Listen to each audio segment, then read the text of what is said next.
Assalamualaikum warahmatullahi wabarakatuh. Selamat pagi rekan-rekan seperjuangan. Kami dari kelompok 1 akan mempresentasikan hasil diskusi kelompok kami terkait teori dan model pembelajaran pada mata kuliah pemahaman tentang peserta didik dan pembelajarannya.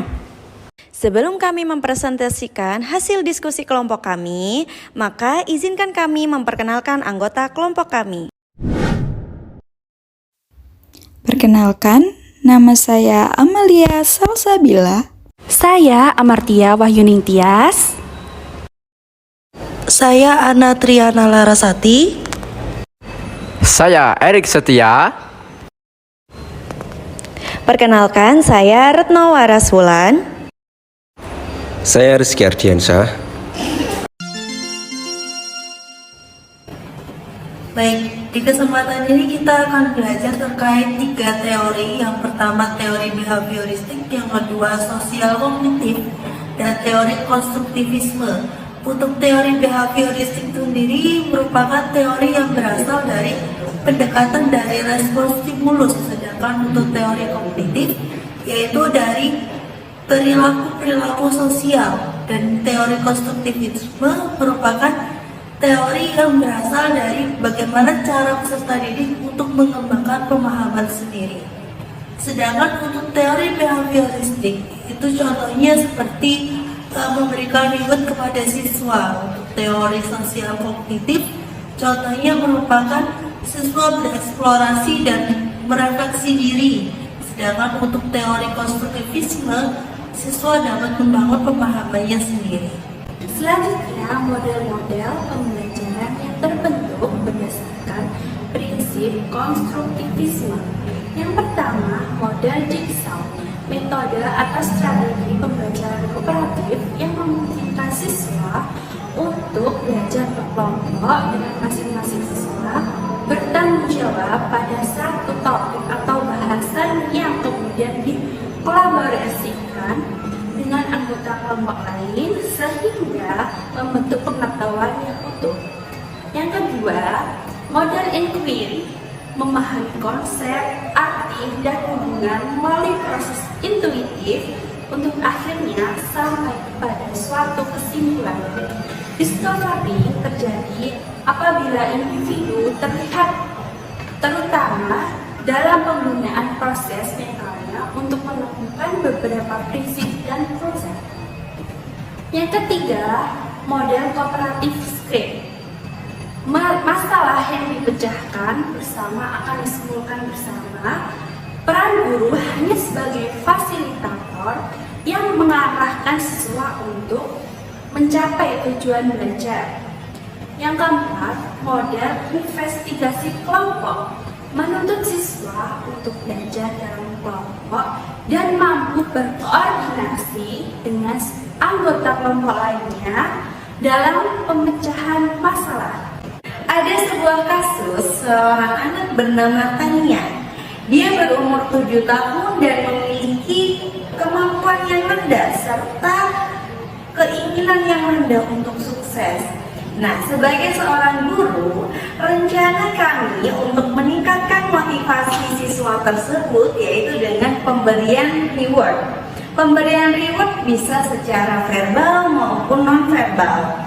Pemberian reward secara verbal bisa berupa kata-kata pujian, apresiasi dalam dia melakukan sesuatu baik dari hal kecil maupun hal besar. Lalu selain verbal, ada pun reward secara non-verbal. Misalkan saja melalui pemberian gift atau hadiah kecil. Selain itu juga bisa dalam pemberian bintang, lalu poin plus untuk mereka yang memiliki tingkat motivasi yang rendah.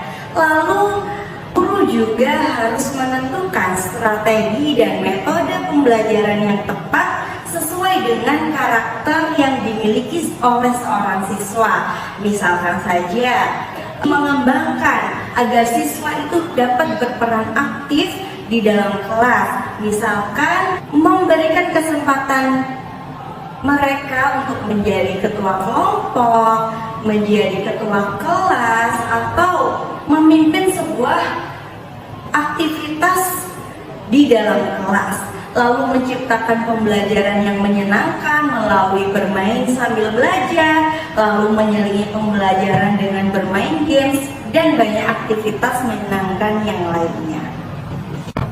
Selanjutnya kita akan bahas masalah dari anak yang bernama Samuel berumur 10 tahun yang bekerja keras untuk menjaga harga dirinya pada tingkat tinggi, tetapi memiliki rasa takut akan gagal yang sangat kuat. Cara untuk mengatasinya yaitu rencananya yang saya rancang, yaitu membebaskan anak sesuai dengan kemampuannya. Jadi kita tidak harus mengikat anak harus bisa suatu hal, harus bisa berhitung matematika, harus bisa membaca cerita.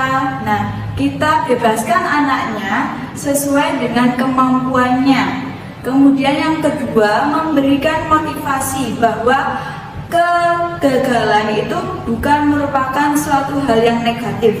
Kegagalan itu bisa membuat kita belajar akan sesuatu hal, sehingga kita dapat merancang bagaimana agar kita tidak mengalami kegagalan tersebut.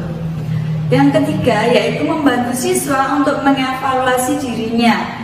Dari kegagalan yang dialaminya, kita bisa mengevaluasi apa kelemahannya dia miliki dan apa kekurangannya bisa kita kembangkan sehingga dia dapat mengatasi kegagalan tersebut. Sandra, umur 13 tahun yang tenang di kelas dan meremehkan keterampilan mereka. Guru dapat meningkatkan motivasi peserta didik baik secara verbal maupun non-verbal. Lalu memberikan kegiatan belajar menggunakan model dan strategi pembelajaran yang dapat meningkatkan keterampilan siswa tersebut. Selanjutnya, mencoba mengaktifkan Sandra dengan banyak interaksi, baik di dalam kelas maupun luar kelas. Dan yang terakhir, memberikan ruang sosial yang mendukung Sandra mengembangkan keterampilan dan mendukung Sandra mengembangkan keterampilan. Kemudian ada Robert yang berusia 16 tahun. Robert ini menunjukkan sedikit minat di sekolah dan dia saat ini tinggal bersama bibinya. Keadaan Robert ini guru tidak bisa menghubungi orang tua Robert. Bisa dikatakan Robert ini adalah anak yang putus dari orang tuanya. Nah, ada beberapa solusi untuk meningkatkan kemampuan minat belajar Robert. Yang pertama yaitu mencari tahu latar belakang Robert seperti apa, misalnya hobi, makanan, atau kesukaan, bahkan cara belajar Robert. Yang kedua, mengajak Robert untuk menikmati kegiatan belajar di sekolah. Ini penting sekali untuk dilakukan agar Robert dapat meningkatkan minatnya yang awalnya tadi sedikit bisa lebih meningkat. Yang ketiga, yakni melakukan komunikasi yang lebih intensif kepada Robert. Ini bisa meningkatkan minat Robert untuk belajar juga karena merasa termotivasi oleh gurunya. Yang keempat, yakni menjadi teman bagi Robert. Nah, bisa diketahui bahwa latar belakang Robert ini adalah broken home, maka penting sekali bagi guru sebagai orang tua di sekolah untuk memberikan kasih sayang. Ya.